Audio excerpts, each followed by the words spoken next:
నిన్నటి రోజున ఆంధ్రప్రదేశ్ బీసీ సంక్షేమ మంత్రి సవిత గారు కర్నూలు జిల్లా పర్యటనలో పర్యటిస్తూ అక్కడ ఒక సభలో మాట్లాడుతూ బీసీల యొక్క ద్రోహి జగన్మోహన్ రెడ్డి గారు అని ఆమె ప్రస్తావించడం జరిగింది. ఈ రాష్ట్రంలో జగన్మోహన్ రెడ్డి గారు 2011 మార్చి 12వ తేదీ పార్టీ పెట్టిన తర్వాత వైఎస్ఆర్ కాంగ్రెస్ పార్టీ స్థాపించినప్పుడు పార్టీలో వివిధ పదవులు ఎక్కువ మందికి బీసీలు ఇవ్వడమే కాకుండా 2014లో ఎన్నికల సమయంలో తెలుగుదేశం కంటే ఎక్కువ మంది ఎమ్మెల్యేలు ఎంపీ అభ్యర్థులకు బీసీలకు టికెట్లు ఇచ్చే వాళ్ళల్లో చాలామంది గెలవడం జరిగింది. తర్వాత తన ప్రతిపక్ష నేతగా 67 మంది ఎమ్మెల్యేలతో ఉన్నప్పుడు వాళ్ళ ద్వారా వచ్చినటువంటి ఒకే ఒక ఎమ్మెల్సీ మొట్టమొదటిసారిగా రాజమండ్రికి చెందినటువంటి ఆదిరెడ్డి అప్పారావు, ఆయన ఒక బీసీ, ఆయనకి ఇవ్వడం జరిగింది. సరే, ఆయన తర్వాత కాలంలో పార్టీని మోసం చేసి జగన్మోహన్ రెడ్డి గారిని మోసం చేసి వెళ్ళిపోవడం జరిగింది. తర్వాత 2019 ఎలక్షన్ టైంలో ఈ భారతదేశ రాజకీయ చరిత్రలో ఏ రాష్ట్రంలో కూడా ఇవ్వనన్నటువంటి సీట్లు బీసీల వ్యక్తులకు ఇవ్వడమే కాకుండా చాలా నియోజకవర్గాల్లో ఒక సాహసోపేతమైనటువంటి నిర్ణయం చేయడం జరిగింది. ఉదాహరణ మనం తీసుకుంటే కర్నూలు జిల్లాలో కర్నూలు పార్లమెంటు నుంచి ఎవరన్నా ఒక బీసీ నేత రాజకీయాల్లోకి వస్తాడని లేదా ఎంపీగా పోటీ చేస్తే గెలుస్తారని ఎవరైనా ఊహించారా మేడం? అలాంటిది 2014లో బుట్టా రేణుకు గారు వైసీపీ తరఫున బీసీ వ్యక్తిగా గెలవడం జరిగింది. 2019లో సంజయ్ గారు ఆయన బీసీ గెలవడం జరిగింది. ఇప్పుడు 2024లో తెలుగుదేశం తరఫున గెలిచినటువంటి బీసీ వ్యక్తి కూడా ఎంపీగా ఉన్నాడు. అంటే అక్కడ ఏమర్థమవుతుంది మనకు? జగన్మోహన్ రెడ్డి గారు చూపించినటువంటి ఒక దారి, ఒక ఆదర్శం అని చెప్పుకోవాలి. తర్వాత మనం అనంతపురం జిల్లాలు తీసుకుంటే అనంతపురం పార్లమెంటు నుంచి ఎవరన్నా బీసీ వ్యక్తి ఎంపీ అవుతాడని ఎవరన్నా కలగన్నారా మేడం? అలాంటిది జగన్మోహన్ రెడ్డి గారు 2019లో బీసీ వ్యక్తికి ఇచ్చి బీసీ వ్యక్తి ఎంపీగా అయితే ఇప్పుడు అదే సాంప్రదాయాన్ని తెలుగుదేశం కొనసాగించిందే. ఎవరు మేడం బీసీలకు ద్రోహం చేసింది? ఆంధ్రప్రదేశ్ రాజకీయ చరిత్రలో రాజమండ్రి లాంటి ఒక పార్లమెంటు స్థానం నుంచి బీసీ వ్యక్తి ఎంపీ అవుతాడని ఎవరైనా కలగన్నారా మేడం? అలాంటి స్థానంలో మార్గాన్ భరత్ గారిని దింపి ఆయన ఎంపీగా చేయలేదు మేడం.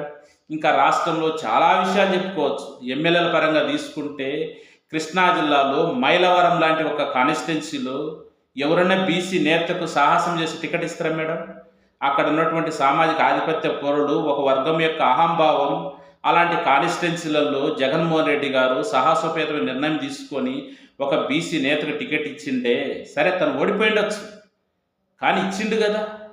తర్వాత అదేవిధంగా 2019లో చిలకలూరిపేట నుంచి అక్కడ కూడా సేమ్ అదే పరిస్థితి.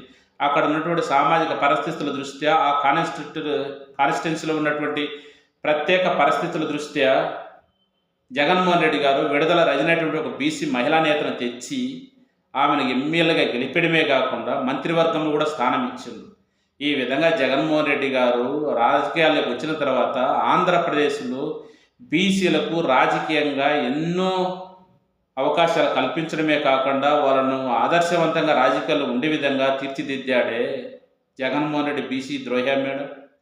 జగన్మోహన్ రెడ్డి గారు 2019లో సీఎం అయిన తర్వాత రాష్ట్రంలో అసలు ఈ రాష్ట్రం ఎన్ని బీసీ కులాలు ఉన్నాయని ఎవరికైనా తెలుసునా మేడం? మొట్టమొదటిసారిగా దాదాపు 80 బీసీ కార్పొరేషన్లు ఏర్పాటు చేసి ప్రతి కార్పొరేషన్ చైర్మన్లను, డైరెక్టర్లను అందరినీ బీసీలు నియమించి బీసీలకు రాజకీయంగా ఒక చైతన్యాన్ని కలిగించాడు మేడం జగన్మోహన్ రెడ్డి గారు. జగన్మోహన్ రెడ్డి బీసీ ద్రోహి మేడం. ఏం మాట్లాడుతుంది మేడం? మీరు అధికారం ఉంది కదా అని మీ ఇష్టం వచ్చినట్టు మాట్లాడి అవగాహనతో మాట్లాడుతుండ్రో లేదు తెలిసి కూడా తెలియనట్టు మాట్లాడుతున్నారో ఇది సమంజసం కాదు మేడం. ఆలోచించుకోండి. జగన్మోహన్ రెడ్డి గారు తన మంత్రివర్గంలో ఎంతమందిని మంత్రులను చేసిండ్రు? ఎప్పుడన్నా ఆంధ్రప్రదేశ్ రాజకీయ చరిత్రలో జరిగిందే? అందులో ఉప ముఖ్యమంత్రి కూడా బీసీలకు ఇవ్వడం జరిగింది. తర్వాత తాను రాజ్యసభ స్థానాలు తీసుకుంటే ముఖ్యంగా తెలుగుదేశం చరిత్రలో ఎప్పుడైనా ఒక్క బీసీ వ్యక్తిని రాజ్యసభకు పంపిందా మేడం? జగన్మోహన్ రెడ్డి గారు బీసీల పట్ల నిబద్ధతతో వాళ్ళకు రాజకీయ చైతన్యం కలిగించాలని, వాళ్ళు కూడా సమాజంలో భాగం కావాలని, ఆ విధంగా భాగం అయితేనే సమాజం సామాజికంగా సమన్వయం చేకూర్చుతున్న ఉద్దేశంతో ఎక్కడో పక్క రాష్ట్రంలో ఉన్నటువంటి కృష్ణయ్య లాంటి వ్యక్తిని తీసి ఇక్కడ రాజ్యసభ ఇచ్చిండు మేడం. ఆయన బీసీగా దేశమంతా ఒక గుర్తింపు ఉంది కాబట్టి బీసీలకు మరింత న్యాయం చేకూరే విధంగా ఉంటుందని ఆలోచనతో ఇస్తే సరే, ఆయన మోసం చేసి వెళ్ళిపోవడం జరిగింది. అది వేరే విషయం, పక్కన పెట్టండి. తర్వాత బీదా మస్తాన్ రావు గారు కానీ, మోపిదేవి వెంకటరమణారావు గారు కానీ, తర్వాత పిల్లి సుభాష్ గారు కానీ, ఇలాంటి ఎంతోమంది బీసీలకు టికెట్లు ఇచ్చింది మేడం రాజ్యసభకు. రాజ్యసభలో తెలుగుదేశం అధికారంలో ఉండగా ఎప్పుడు అధికారంలోకి వచ్చిన తర్వాత రాజ్యసభలకు ఎవరిని పంపేవాళ్ళు మేడం? డబ్బులు ఉన్నవాళ్ళు, ఆధిపత్య సామాజిక వర్గాలకు చెందినటువంటి వారు, ఏ సుజనా చౌదరో, సీఎం రమేష్, టీజీ వెంకటేష్, ఇలాంటి హేమాహేమీలకు, డబ్బున్న వాళ్లకు, అగ్రకులాలకు ఇచ్చారా? ఎప్పుడైనా బీసీలకు ఇచ్చారా మేడం? ఏం మాట్లాడుతున్నారు మేడం? ఇన్ని చేసినా కూడా జగన్మోహన్ రెడ్డి 2024 ఎలక్షన్స్కి ముందు నా బీసీ, నా ఎస్సీ, నా ఎస్టీ, నా మైనార్టీ అని ప్రతి సభలో చెప్పిండు.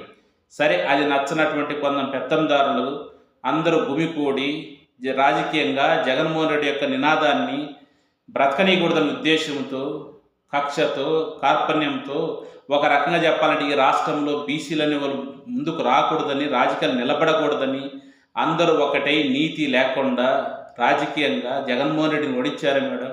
ఎవరు మేడం? బీసీల ద్రోహి ఎవరు మేడం? ఆలోచించండి. ఒక బాధ్యతాయుతమైన మంత్రిగా మీరు ఉన్నారు. మీరు ఏది పడితే అది మాట్లాడితే చెల్లుబాటు కాదు. అధికారం ఉన్నప్పుడు చెల్లుబాటు అవుతుంది, అధికారం పోయిన తర్వాత చెల్లుబాటు కాదు మేడం. గుర్తుపెట్టుకోండి. ఇంతెందుకు ఈరోజు మీరు ఇంత మాట్లాడుతున్నారే, మీరు మంత్రిలో వర్గంలో కొనసాగుతున్నారంటే పరోక్షంగా జగన్మోహన్ రెడ్డి గారు చూపించినటువంటి దారే. ఎందుకంటే 2019లో జగన్మోహన్ రెడ్డి గారు ఆ జిల్లా నుంచి ఉషా శ్రీశ్రారణ్ గారికి మంత్రికి ఇవ్వడం జరిగింది. చంద్రబాబు నాయుడు గారు దాన్ని ఆదర్శంగా తీసుకొని మీకు కూడా ఇప్పుడు మంత్రి పదవి ఇచ్చారు. అది గుర్తుపెట్టుకోండి. ఇంకా రాష్ట్రంలో చాలా ఉన్నాయి. చాలా జగన్మోహన్ రెడ్డి గారు వచ్చిన తర్వాత ఒక రకంగా చెప్పాలంటే అంతవరకు బీసీలలో ఇన్ని కులాలు ఉంటాయా అని ఎవరికి కూడా తెలిసిన సందర్భాలు లేవు. ఫస్ట్ టైం ఆయన అంతా అధ్యయనం చేయించి బీసీలకు కూడా మిగతా కులాలతో పాటు రాజకీయంగా సమన్వయం చేకూర్చాలనే ఉద్దేశంతో ఎంతో కృషి చేసి బీసీలను ఉన్నతమైన స్థానంలోకి తెచ్చి ఆయన బీసీల ద్రోహి మేడం.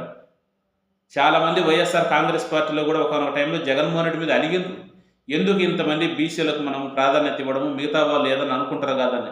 అయినా కూడా జగన్మోహన్ రెడ్డి గారు తన యొక్క మూల సిద్ధాంతాన్ని మరచకుండా సమాజంలో అట్టడుగు వర్గాలు కూడా రాజకీయాలకు రావాలని, అలా వస్తేనే సమాజంలో సమన్వయం జరుగుతుందనే ఆలోచనతో బీసీలకు ఒక రకంగా చెప్పాలంటే తనకు రాజకీయంగా ఇబ్బంది కలిగినప్పటికీ కూడా ఎంతో ధైర్యంతో, సాహసంతో నిర్ణయాలు తీసుకొని బీసీలకు మంచి చేస్తే బీసీల ద్రోహ మేడం జగన్మోహన్ రెడ్డి గారు. వద్దు మేడం, అధికారం ఉందని ఏది పడితే అది మాట్లాడగాకండి. ఒకవేళ ఈరోజు జగన్మోహన్ రెడ్డి గారు ఓడిపోయి ఉండొచ్చు, కానీ చేసిన మంచి ఎప్పటికి పోదు కదా మేడం. ఈరోజు రాష్ట్రంలో ఏ మండలం లేకపోయినా, ఏ గ్రామ పంచాయతీ లేకపోయినా ప్రతి బీసీ నాయకుడు రాజకీయంగా తిరుగుతున్నారు. అలా తిరుగుతున్నారంటే కారణం ఏంది? జగన్మోహన్ రెడ్డి గారే కదా. మీలాగా మీ పార్టీలో, తెలుగుదేశం పార్టీలో బీసీలంటే ఆ యనమల రామకృష్ణుడు, ఆయన బియ్యంకుడు పుట్టా సుధాకర్ యాదవ్ వీళ్ళిద్దరే బీసీలు అనుకుంటున్నారా? అలా కాదు కదా మేడం. బీసీలు అంటే తెలుగుదేశం పార్టీలో ఉండేవాళ్ళే బీసీలు కాదు కదా. బీసీలు అనేటువంటి వాళ్ళు అన్ని పార్టీల్లో ఉంటారు. కానీ ముఖ్యంగా జగన్మోహన్ రెడ్డి రాజకీయాల్లోకి వచ్చిన తర్వాత వాళ్ళకు చూపించినటువంటి దారి, వాళ్ళ పట్ల ఆయన ఒక నిబద్ధత, ఆయన నిలిచినటువంటి ఒక దన్ను, ఇవన్నీ ఆలోచించాలి మేడం. ఊరక ఏది పడితే అది మనం మాట్లాడడం కాదు. మీరు బాగా ఆలోచించుకోండి. ఒక మంత్రిగా ఉన్నారు, మాట్లాడేటప్పుడు బాధ్యతాయుతంగా నిజాలు, వాస్తవాలు తెలుసుకొని మాట్లాడాలి. చేసిన మంచి ఎవరు మర్చిపోరు కదా మేడం. రాజకీయాలు ఏముంది, గెలుస్తూ ఉంటారు, ఓడిపోతూ ఉంటారు. సరే, ఇప్పుడు ఎన్టీఆర్ గారు ఓకే, ఆయన పార్టీ పెట్టినప్పుడు బీసీలను ఆదరించింది, కాదనట్లేదు.